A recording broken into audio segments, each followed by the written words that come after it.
Salut, voici le live de Thomas Gazio en live sur mon compte.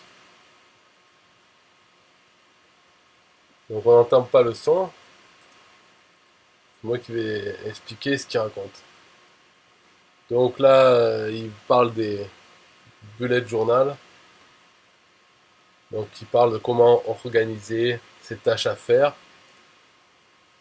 Alors là, il dit la pyramide, c'était pour expliquer le concept de pourquoi on parle de to-do list, liste de choses à faire.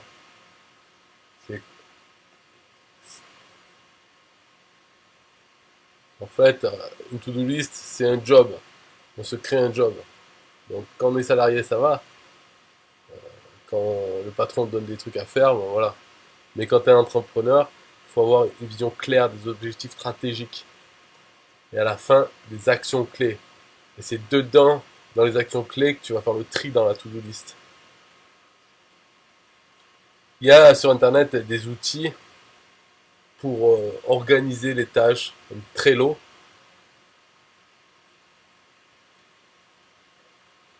Surtout si tu collabores avec des gens, tu peux regrouper les tâches. Et c'est intéressant d'avoir un outil collaboratif. Plutôt que chacun ait son petit cahier, marque ses trucs et communique ensuite.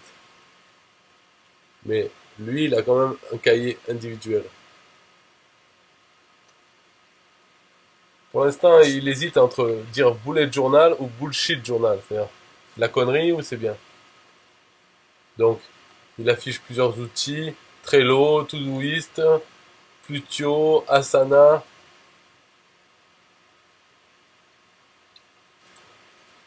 Là, on remarque quand même dans son live qu'il arrive à mettre des incrustations. Donc, il a préparé à l'avance dans OBS. Il a préparé à l'avance tout ça, ces différentes scènes. Et il fait passer. Ça fait quand même un live de folie. Là, bon, pour moi, bien sûr, mais je suis pas trop concerné. Mais pour ceux qui veulent faire des lives, en se montrant comme ça, il faut faire ça. Il faut préparer un peu comme un PowerPoint, mais avec OBS. Préparer plusieurs scènes et puis ouais, se lancer dans le live, comme si c'était une émission de télé. Et on est en même temps le régisseur, enfin celui qui fait le montage en direct.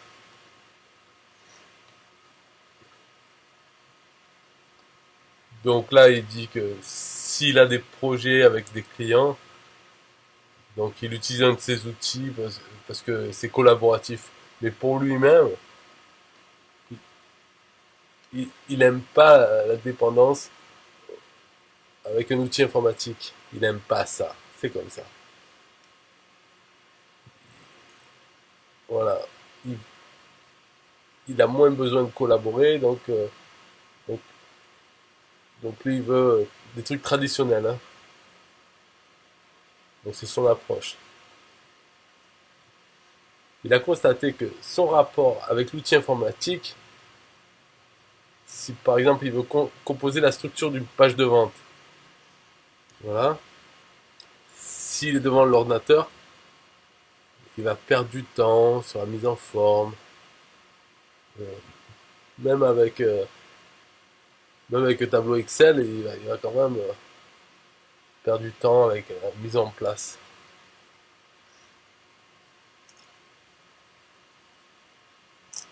Voilà, toujours tenter d'ajuster la taille des colonnes pour se préparer, pour être confortable.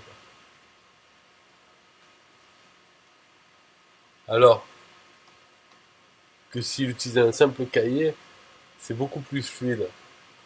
Il prend un stylo, un cahier, et puis il peut passer pendant des heures, il peut écrire plein de pages, toutes ses idées. C'est le contact avec le papier, avec le cahier. Et là, ça le rapproche du concept du bullet journal. Donc il va expliquer c'est quoi bullet journal. Voilà. C'est des trucs tout faits avec les cases, un agenda quoi, un journal intime. Il est déjà structuré. agenda évolué, outils de tracking, suivi d'activité. C'est un cahier qui se veut ludique et pratique à transporter partout, mais sur un format papier. Donc la personne, elle a tracé tout ça, tout ce qu'on voit à l'écran. C'est la personne. Ah oui, sur le cahier, il y a des petits points de couleur.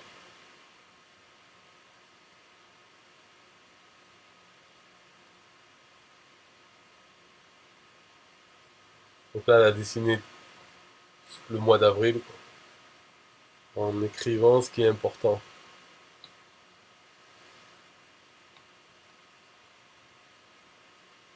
Ça, c'est un concept de monthly log, c'est noté mensuellement.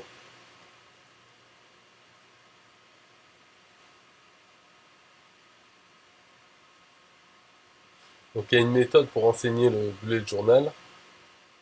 C'est d'abord faire des pages qui expliquent quels sont tes grands objectifs. Et ensuite, tu vas essayer d'avoir une approche sur les 6 prochains mois. Et ensuite, quels sont les objectifs du mois. Donc d'une manière assez souple, tu tournes les pages du cahier et c'est toi qui as décidé le calendrier du mois. Tout ça. Donc tu vas dessiner le mois d'avril chaque jour. C'est un exemple, hein. Voilà. Tu vas noter quels sont les moments importants, moments clés du mois. Et dans les pages suivantes, tu vas t'amuser à faire, tu vas redescendre à la semaine, préciser pour lister les tâches. Voilà, c'est un autre exemple avec to do, les objectifs, gratitude, les achats et sur le côté gauche un calendrier.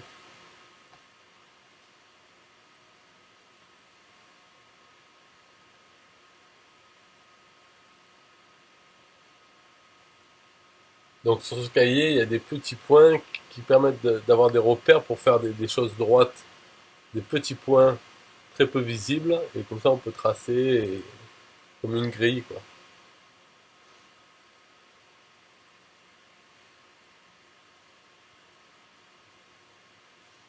Donc on peut mettre une liste de livres à lire, liste de courses. Bon.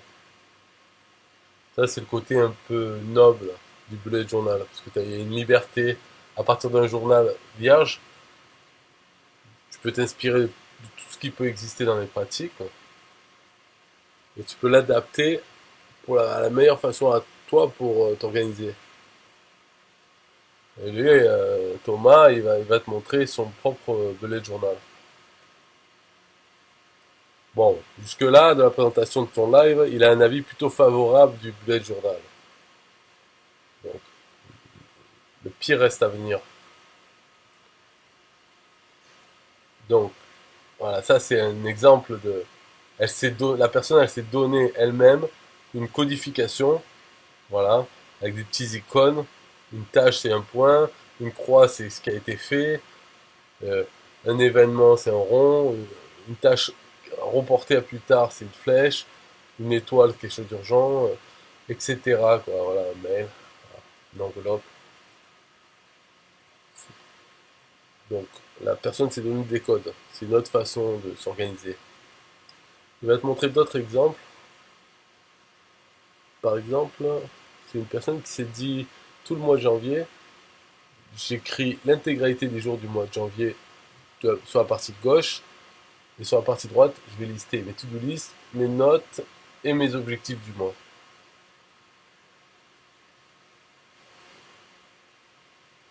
Donc, en cherchant sur internet, tu vas trouver plein d'exemples de façons de faire ton bullet journal.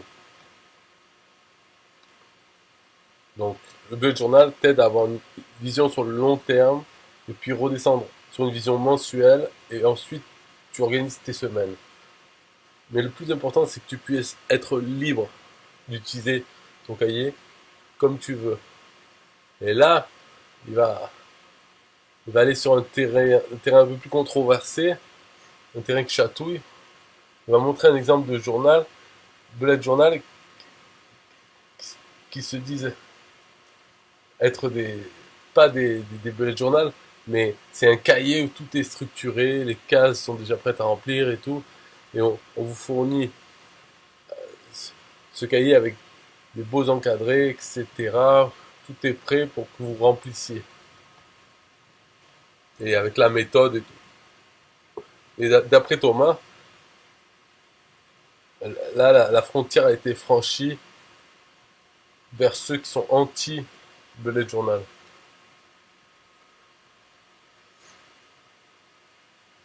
Donc il sait que ça peut aider des gens, c'est bienveillant pour ceux qui le font, mais, mais lui, il voit un point négatif.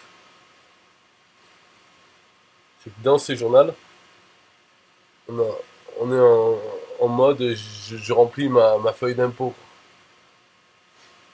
C'est case à cocher et tout.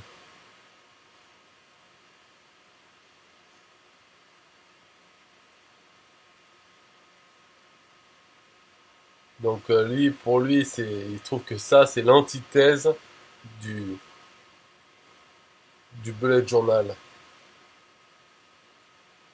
Le bullet journal, ça t'invite à être créatif, à composer quelque chose qui te ressemble. Mais quand tu achètes un cahier préformaté, tout ça, le problème, c'est que ça t'impose une structure, une façon de faire qui ne te ressemble pas. Donc, qu'est-ce qui va se passer avec ce genre de cahier là?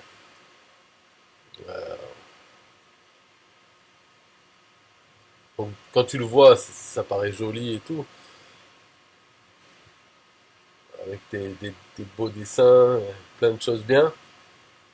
Mais dans les faits, qu'est-ce qui se passe? Dans quelques mois, ben, ce produit là, il reste vide, tu le laisses de côté. Tout simplement parce que ça te ressemble pas. Et c'est ça la clé d'un bullet journal efficace, c'est quelque chose que tu composes toi-même, avec des choses que tu as pris à droite à gauche, et en ayant l'état d'esprit de pas se dire je vais écrire des choses parce que je dois le faire. Non.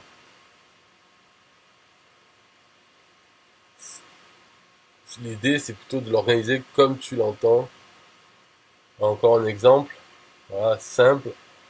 Les livres que je veux lire cette année. Voilà, un autre exemple. Euh, Elle veut dessiner des choses. Voilà.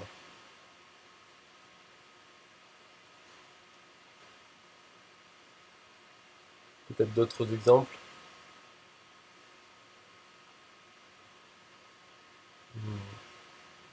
Cette personne, elle veut, voilà, la liste des vidéos qu'elle veut offrir à son audience. Donc, elle s'est composée une page où elle va lister les vidéos qu'elle veut faire avec le titre et les idées, sur la partie droite, les idées de vidéos. Ça, Thomas, il trouve ça assez intéressant. Maintenant, il va aller dans le concret et il va te montrer peut-être son journal. Donc, dans les commentaires, il nous invite à commenter, à dire quelque chose pour avoir l'interaction avec ceux qui regardent. Donc, il demande notre avis. Donc là, il va montrer comment lui, il organise ses to-do list.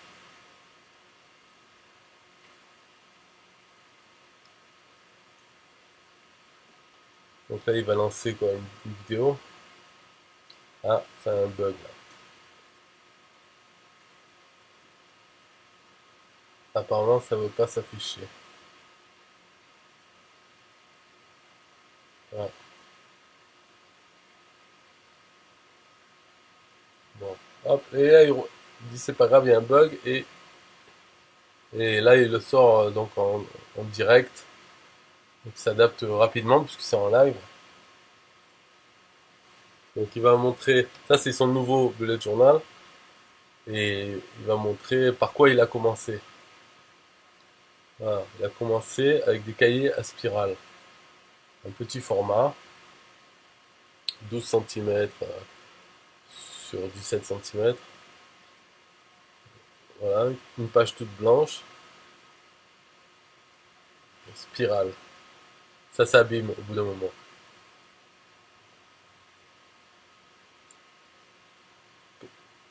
Ce qui est bien, c'est que quand tu l'ouvres sur ton bureau, ça reste ouvert. Il n'y a pas besoin de s'emmerder parce qu'ils se referment tout seuls.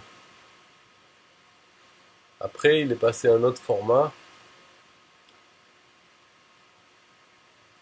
Donc, il a pris un beau produit avec une marque, soit avec des lignes ou des points. Donc là, il a fait ça juste pour l'exemple, juste pour faire une blague, hein, pour faire son image d'illustration.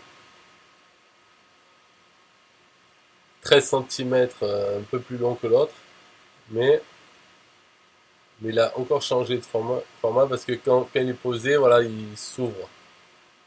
Ça tient pas droit. Donc il trouvait que c'était bien, mais trop épais, selon lui, et pas assez large. Et on va voir pourquoi c'est important pour la suite que ce soit large. Donc, beaucoup moins cher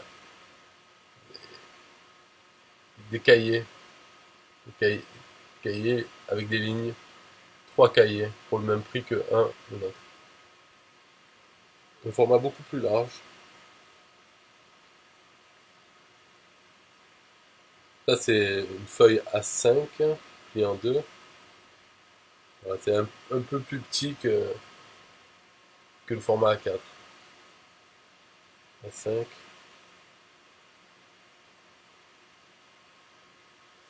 Donc, il y a plus de place pour prendre des notes. Donc, c'est un cahier avec des lignes. Parce que sinon, quand lui il écrit pas droit.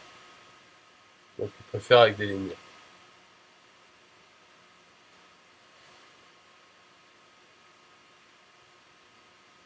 Donc, ça, c'est important.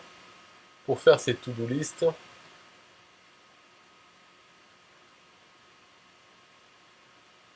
voilà, il a des stickers. Non, c'est pas ça. Donc il a une symbolique. Là, il veut pas montrer sa life. Et ça, c'est une symbolique. Une petite logique. Un petit point, un carré et deux petits points.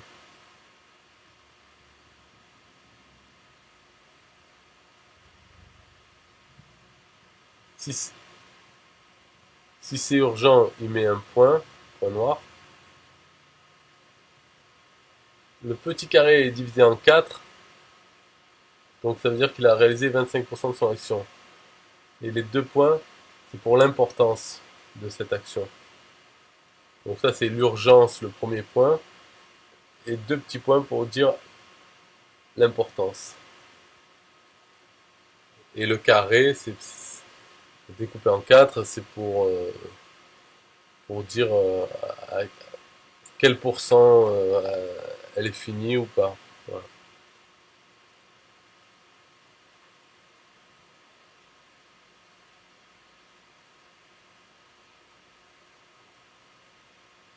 Donc il a fait sur PowerPoint, il a imprimé une page comme ça avec tous les petits points carrés et deux petits points vides et il les a collés sur le cahier. Donc lui, il a des cycles de 15 jours. Ce qui fait toutes les 2 semaines, il commence systématiquement son cahier par une to-do list. Donc il colle sa bande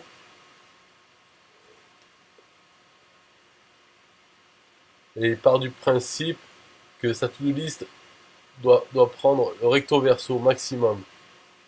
Donc 30 actions dans les 2 semaines, maximum. Mais il remplit jamais. En moyenne, il est à 25 actions pour les 2 semaines complètes à venir. Et grâce au petit symbole, c'est son choix, il vient donner des urgences, des priorités à chaque action. Après, pour s'amuser à illustrer ce cahier, il a acheté des stickers. Voilà. Mais ça sert à rien. Voilà. Voilà, donc un cahier c'est fait pour griffonner dedans, mais les stickers, un peu gadget. Donc tous les 15 jours, il vire la to-do list précédente et il réécrit une to-do list. Donc s'il n'avait pas fini des choses d'avant, il les remet dans la nouvelle. Ça lui permet de faire le point et faire le tri dans les to-do list qui restent, qui n'ont pas été faits. Tous les 15 jours, il purge. S'il voit qu'il a une action qui traîne d'une to-do list à l'autre, il se pose la question, est-ce que vraiment c'est nécessaire? Est-ce que ça aide à ma stratégie? Si oui, sinon, ben, je la raye complètement. Donc l'avantage par rapport à des outils automatisés, il culpabilise pas. Ouais, parce qu'il la met plus action, mais elle est encore écrite quelque part, quoi. Elle n'est pas supprimée. Mais tous les 15 jours, il fait une mise à jour en collant dans son cahier deux petites bandes recto verso des to-do list là, et il fait un point. Voilà. Ensuite, dans les pages suivantes des 2 semaines, c'est ses notes. Quand il y a des événements ou autre, il note en haut l'événement, la date, avec qui il était, et il prend des notes. Voilà, voilà.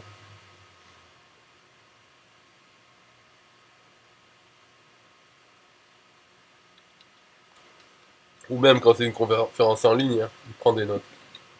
Mais ce cahier, si un jour tu le perds, t'as perdu toutes tes notes. Donc, au pire, s'il le perd, Rocketbook, il a appelé. Ah, il a mis ses coordonnées derrière, avec son numéro de téléphone et son nom, et dedans aussi. Donc s'il perd, peut-être que quelqu'un sympa l'appellera et lui rendra son cahier.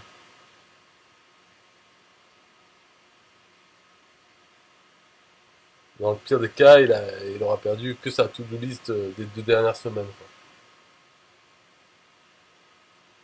Parce que quand il prend les notes, quand il prend plaisir à écrire sur son cahier, il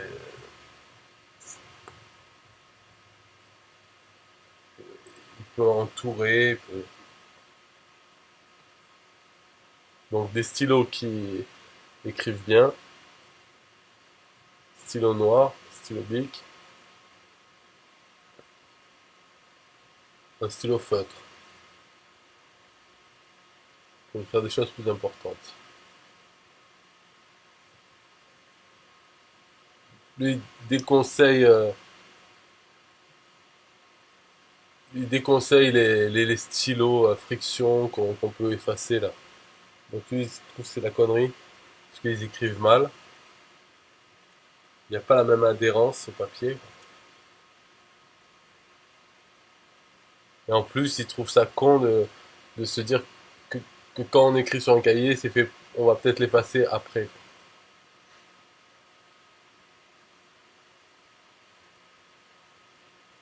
Donc là, il parle d'une start-up qui a fait un livre avec des feuilles plastifiées. Et, et quand tu passes au micro-ondes, tout s'efface. Donc tu repars avec un cahier vierge. Mais lui, il n'aime pas ça. Parce que lui, il le fait imprimer des choses sur le livre, c'est comme un engagement. Donc il faut pas l'effacer.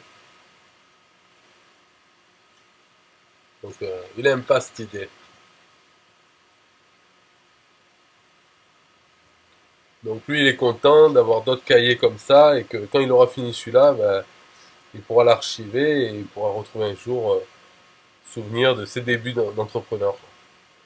Donc s'il perd ce cahier, il perd pas toutes ses notes parce que une fois qu'il a fini d'écrire ses notes,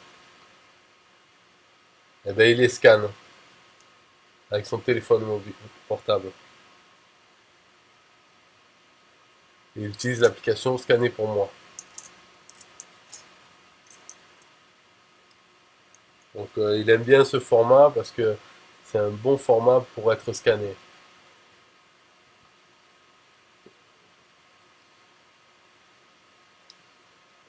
Donc il scanne chaque page des notes avec l'application Scanner pour moi. Et son avantage, elle prend la photo et elle applique un bon contraste qui fait ressortir l'écriture et atténuer l'aspect jaune du papier. Et donc ça prend une suite de photos en comprenant que tu prends un document et tu peux retoucher les bords si tu n'as pas envie d'avoir les bords de chaque image. Ça, tu fais le scan. Donc une fois que c'est bon, il enregistre avec la date, avec qui il était et de quoi ça parle. Et il se fait envoyer cette note-là en PDF dans le cloud. Donc c'est stocké dans le bon répertoire de son cloud. Donc il y a d'autres applications comme Evernote ou Google Keep, mais il ne veut pas être dépendant des applications. Bon. Donc lui, il fait des photos et il les met sur le cloud. Voilà.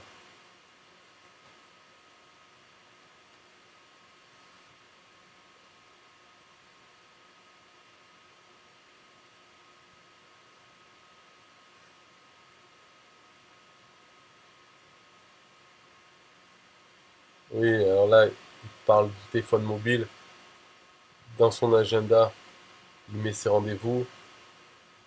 Il peut programmer un rappel pour ses rendez-vous ou une action à faire.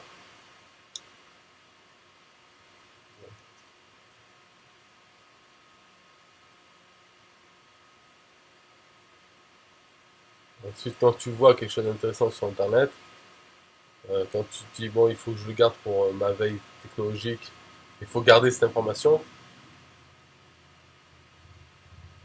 Lui, il a configuré son service Gmail.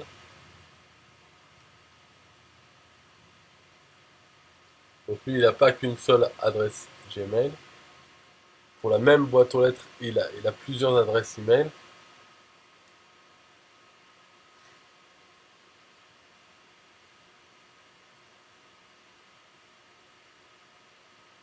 Donc il a par exemple thomas.gmail.com. Donc après, il a euh, d'autres to-do, veille. Donc voilà, juste il explique qu'il a fait plusieurs adresses. Donc s'il voit quelque chose de bien, il prend une capture d'écran et il s'envoie l'image avec l'adresse veille@thomas.gmail.com. Et sur sa boîte Gmail, il a configuré un filtre qui reçoit l'information. Tout mail qui est reçu sur l'adresse veille ou to do, il va classer l'information dans un dossier, dans le dossier to do. Si par exemple il veut s'envoyer un fichier, s'il veut, donc il s'envoie par exemple à l'adresse email file euh, thomas@gmail.com. Et donc il sait que dans ce dossier, il y a tous les fichiers qu'il s'est envoyé lui-même. Donc voilà comment il s'organise avec son Gmail. Bon, tout ça, ça pourrait être fait avec Google Keep ou Evernote.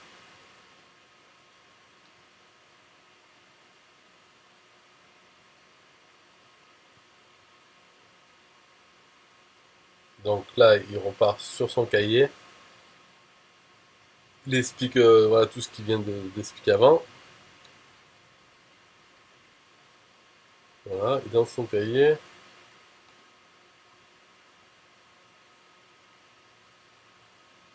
c'est aussi fait pour visualiser. Donc s'il retourne dans l'autre sens, il a, en fonction des rencontres qu'il fait, il a une liste avec, avec les personnes qu'il a rencontrées, qui, qui lui ont recommandé un livre ou qui lui ont dit tu devrais t'intéresser à tel ou tel truc. Donc voilà, il note les personnes, voilà, et, les conseils que les gens lui donnent.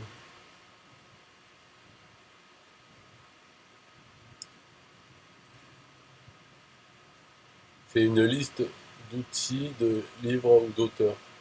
Et un petit peu plus loin, de l'autre côté du livre, il s'amuse à faire de la visualisation. Voilà, des dessins. Et c'est quoi le délire?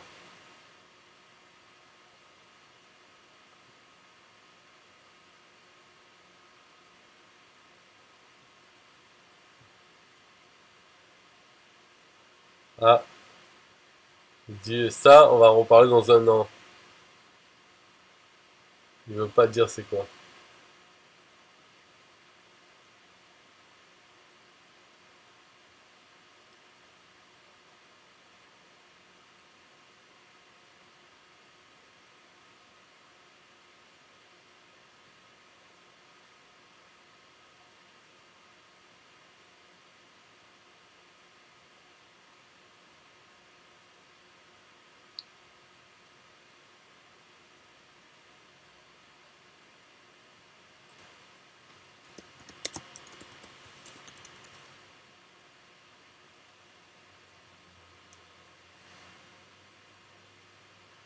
Donc en fait, pour faire des beaux dessins comme ça, il prend une page vierge, il prend son iPad, il fait une recherche d'un dessin.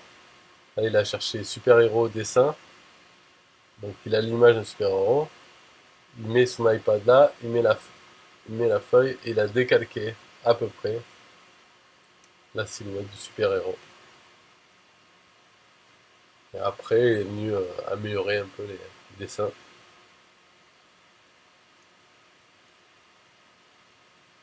Pourquoi il montre ce dessin? Parce que ce cahier, pour lui, ça n'a aucun lien avec un outil informatique. Il peut exprimer sa créativité dans ce cahier. Et donc, c'est l'avantage pour lui du bullet journal, c'est s'éclater et le construire comme tu veux. Et l'améliorer au fur et à mesure. Aujourd'hui, il fait comme ça. Au fur et à mesure, il va avoir de la maturité et il va peut-être modifier. Il n'est pas contraint par un bullet journal préformaté avec des journaux qui coûtent un bras, quoi, qui c'est trop cher. Donc là, la marque c'est Moleskine, la marque du cahier Moleskine. L'application c'est scanné pour moi sur iOS. Le format proche du format A4. Faut, faut oublier les petits cahiers.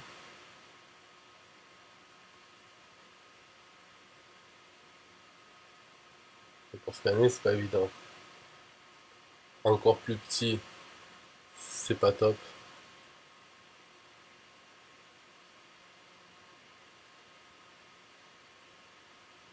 Et aussi l'astuce pour créer plusieurs comptes de messagerie.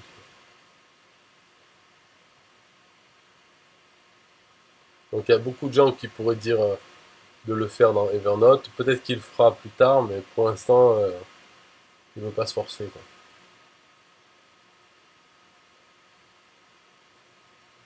Donc GTD, la méthode GTD, c'est Get Things Done. Lui, il s'est fait son propre avis, sa propre méthode.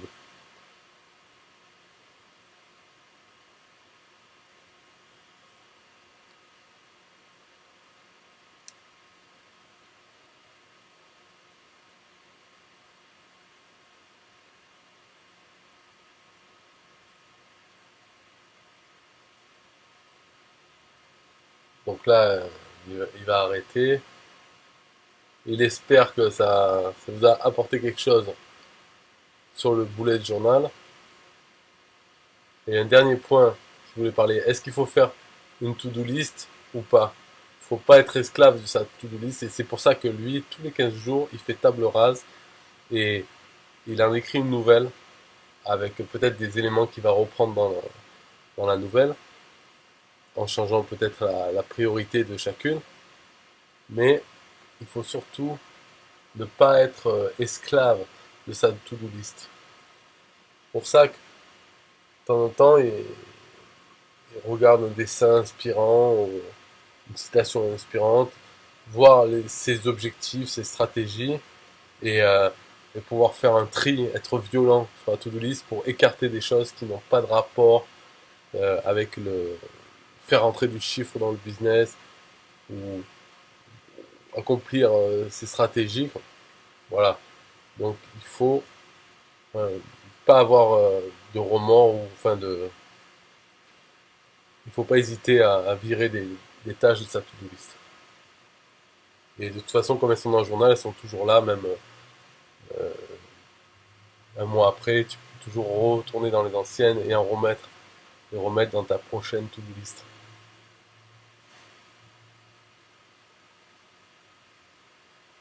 Donc lui, il est passé par tous ces stades, donc il recommande de ne pas passer par ces stades-là. Il faut au maximum se libérer le cerveau pour l'utiliser, ce cerveau, à, à produire des choses et être créatif, productif. Et justement, le principe de to-do list, c'est soit tu l'écris sur un petit post-it pour une action qui prend pas beaucoup de temps, ou dans le cahier. L'avantage, c'est que ça te libère l'esprit. Après, il y a d'autres méthodes.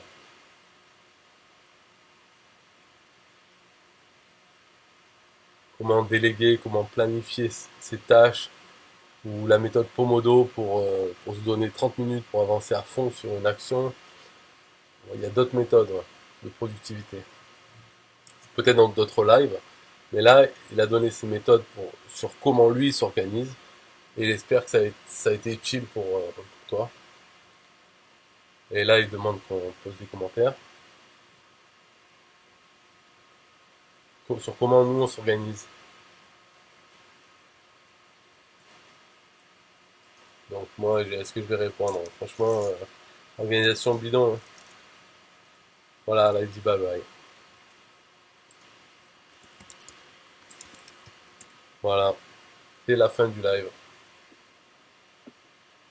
Donc ça montre que c'est mieux de voir l'original, c'est avec plus d'entrain, parce que là je me suis pas écouté, je fais que parler en même temps j'écoutais ce qu'il disait, donc ça doit être trop chiant, j'imagine. Mais je vais arrêter cette vidéo et ensuite je vais l'enregistrer et l'envoyer sur YouTube.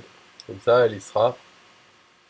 C'est pas grave si la qualité est nulle comparée à l'original, n'empêche ça fait une vidéo quand même.